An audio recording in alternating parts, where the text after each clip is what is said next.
afternoon, everyone, and welcome to the 10-Man Concert Hall, which is part of the School of Music here at the University of Minnesota. My name is Patrick Warfield, and I have the great privilege of serving as director of the faculty, staff, and students of this incredible School of Music. Before we get to the music you've all come out here to enjoy today, I would like to take a moment to thank all of the staff and the student workers who managed to get everyone registered, checked in, fed, auditioned, and as you can see, physically out onto this stage. Can we get a quick round of applause for all the people who worked behind the scenes?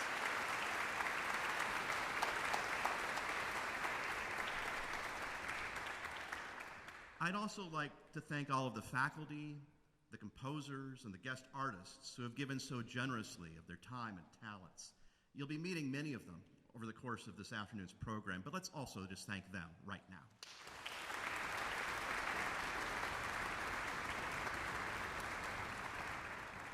And then I really want to thank all the students you see up on the stage, and all the parents and the families and the friends that have accompanied them on their musical journey. Making music together is joyful. And you're going to hear some of that joy this afternoon. But making music together is also really important. I don't need to tell you that we live in a very divided time.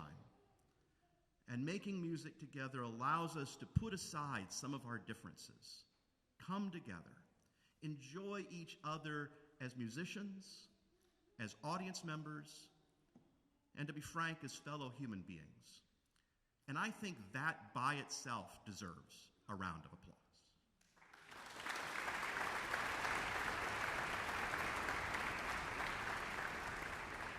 Now, I know you want to get on to that joyful and also really important music making, so I'm going to step off the stage. We have an amazing program for you from Minnesota-based and internationally known composers. And for the first of those, please join me in welcoming to the stage my colleague, the incredible Dr. Betsy McCann.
Well, good afternoon, everyone.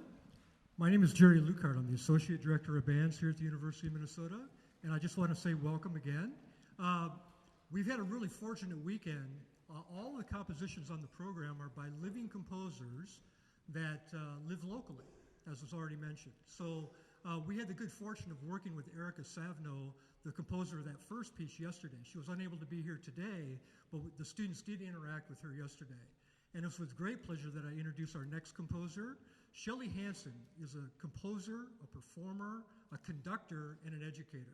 Please welcome to the stage to say a few words about this next work, Shelley Hansen.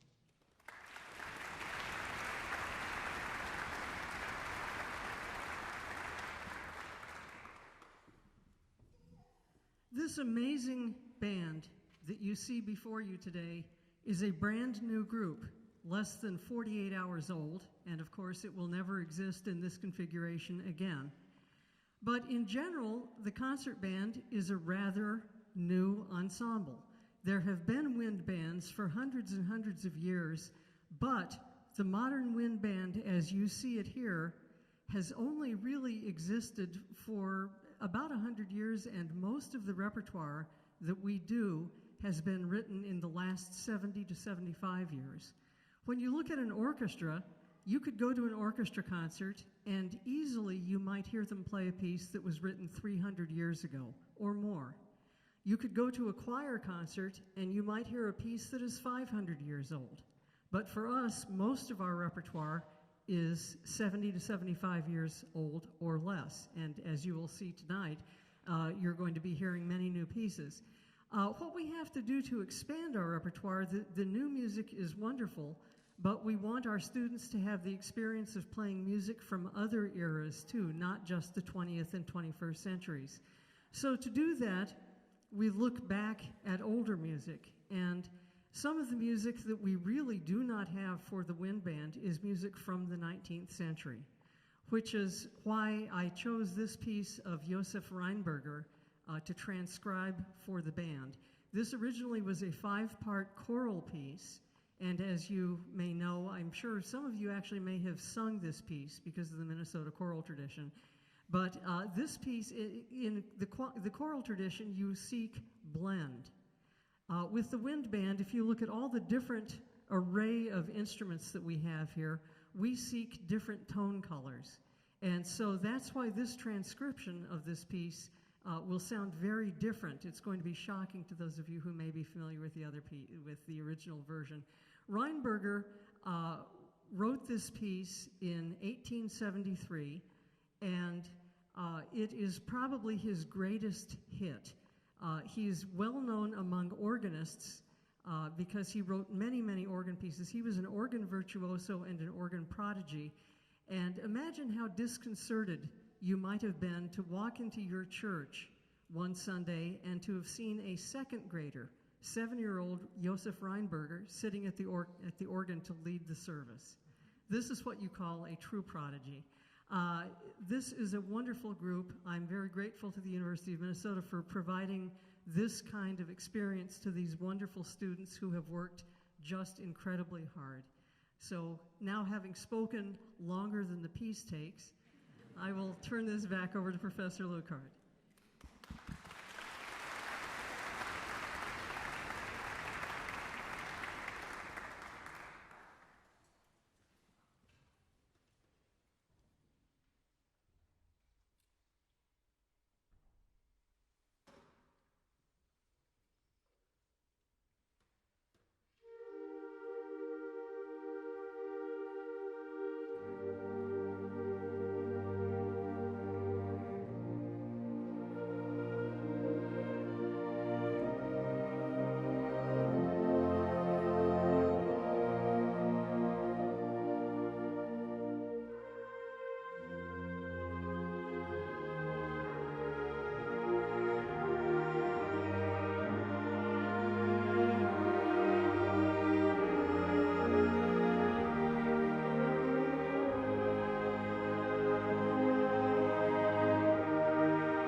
Shruti Rajasekar is an Indian-American musician exploring identity, community, and joy.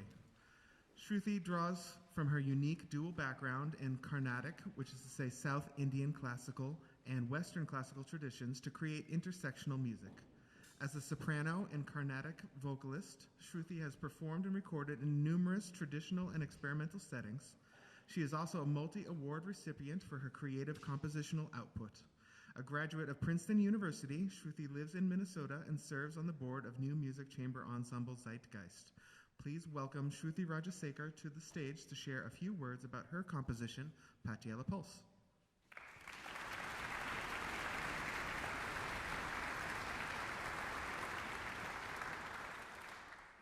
Good afternoon. It is such a pleasure to be here, not the least because I grew up doing programs like this. I'm a product of Minnesota. I graduated from Wayzata High School about 10 years ago, and it was programs like this that lit that interest in me to become a composer and professional musician. So big thank you to the parents and the families that support initiatives like this and support your children, your students practicing in things like this. It takes a lot of work to play at the level that they're playing at, but it is definitely a rewarding path, as I've discovered in my own life. Patiala Pulse is a composition that has some amount of Indian classical music, which, as Dr. Leonard mentioned, is one of my musical traditions, and also references some Indian folk and other kinds of traditions. Patiala is a place in Punjab, in India. So this title of this piece refers to two things. One, the kind of music from there, specifically the dole drum, which you might have seen in social engagements like weddings and all other fun ceremonies and situations. But the other thing about Patiala is that it gave rise to one of the most famous pair of pants, yes, trousers, from India.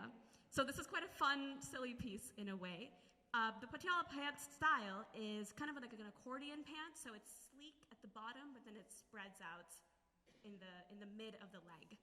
I thought that would be an interesting idea for a piece, to model it on a pair of pants.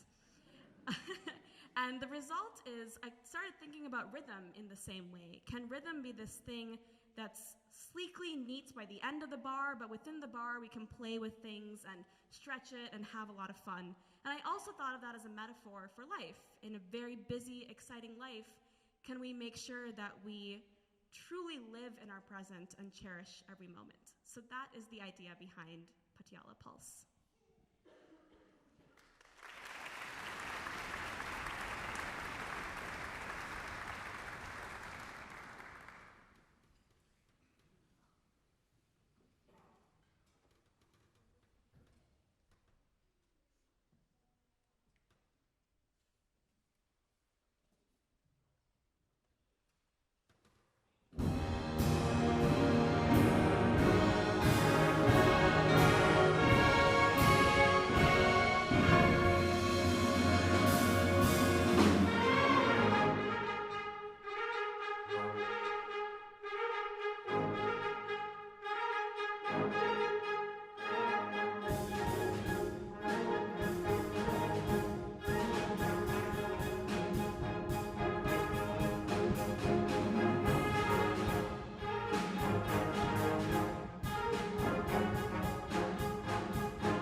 Timothy Marr's contribution and service to the wind band profession is immense and storied.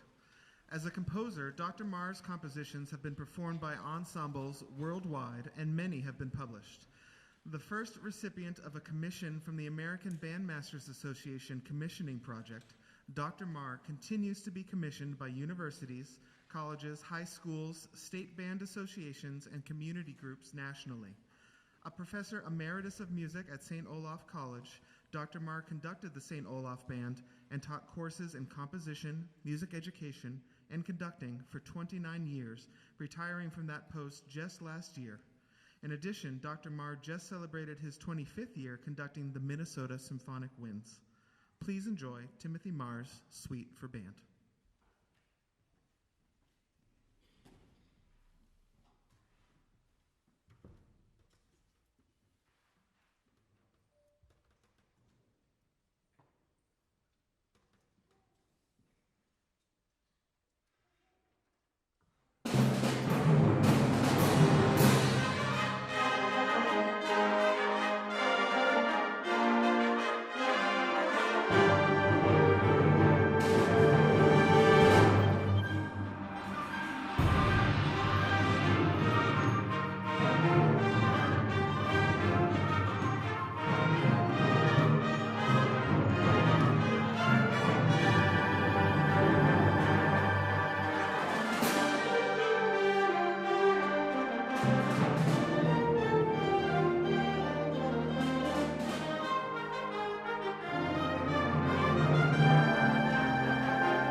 Well, good afternoon again. I know thank yous have already been made. Dr. Warfield was kind enough to do that. But it does take a village to do an honor band weekend like this, and I'd like to thank a number of people while we set up for the last piece. First off, the Ted Mann and the School of Music staff do a marvelous job of marketing, communicating, operating, and taking care of us. So could you thank the Ted Mann and the School of Music staff for their hard work?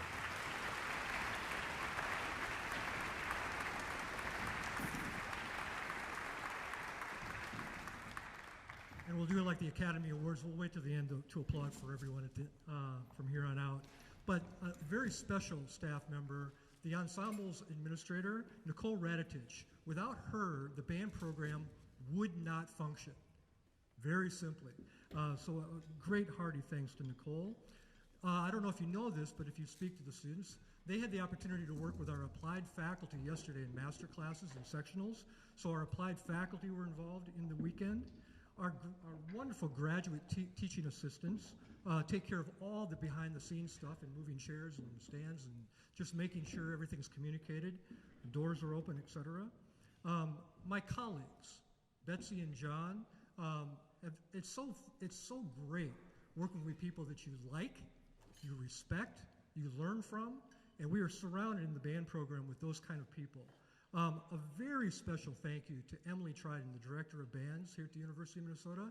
It's her artistic vision and her leadership that makes this weekend and this particular weekend with all these composers and all the moving parts possible. We all really want to thank Dr. Tridon for her leadership. I'd like to take a moment and thank all of the teachers, the band directors, the private teachers, all of those folks. Could you raise your hand if you're a private teacher? And could we just give them a hearty thank you for their good work? Because without them...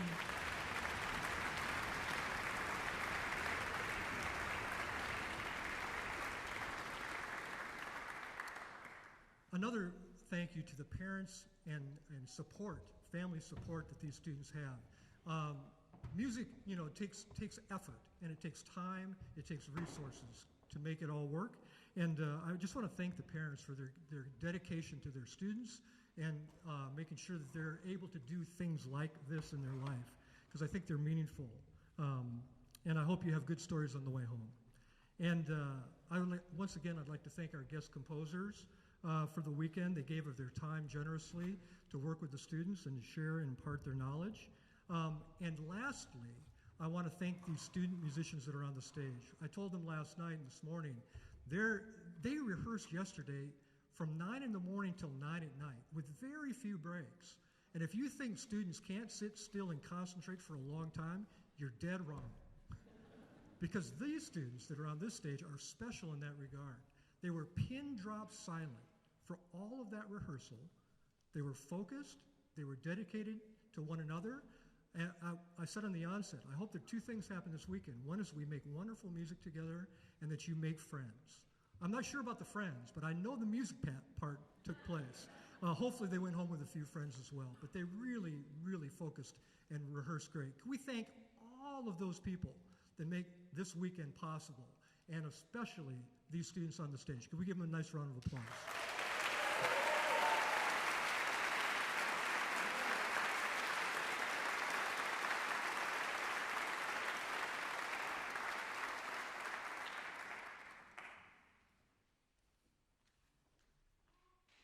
Good afternoon, everybody. My name is Betsy McCann, and it's my pleasure to be able to introduce you to our final piece on this program. Our composer for the next piece, Soa Mensah, is an ethnomusicologist, a composer, and a master drummer from Ghana in West Africa. Soa has taught music in Ghana and Nigeria and is currently a professor at Macalester College and the University of St. Thomas in St. Paul. He directs each school's African Music Ensemble as well as the African Music Ensemble here at the University of Minnesota. Soa is the director of Sankofa, a Ghanaian folklore and dance ensemble in the Twin Cities, and a member of Speaking in Tongues, a four-piece group also based in the Twin Cities. Soa and his ensemble, who will be here joining us today, are made up of family members and members of the Macalester College African Music Ensemble. They have been incredibly generous with their time and talents, spending the weekend with us in all of our rehearsals of this piece. The Honor Band has had a truly transformative experience working with Soa and his group as we've learned to bring his music to life. So please help me welcome Soa Mensa to the stage to tell you about his composition, NNOA.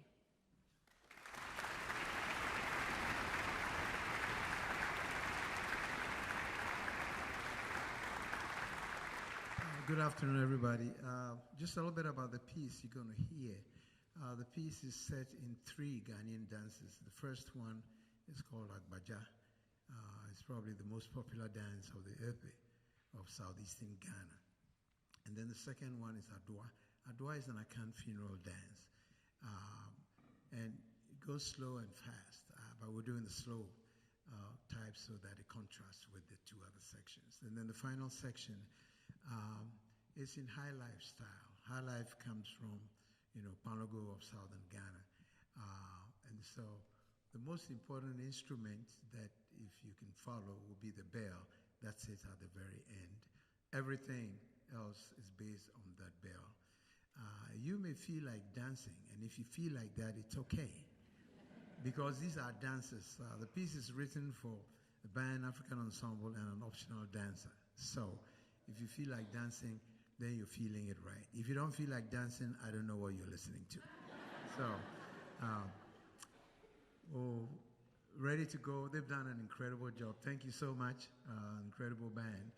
I worked with them yesterday and today, so incredible stuff. Relax and enjoy. And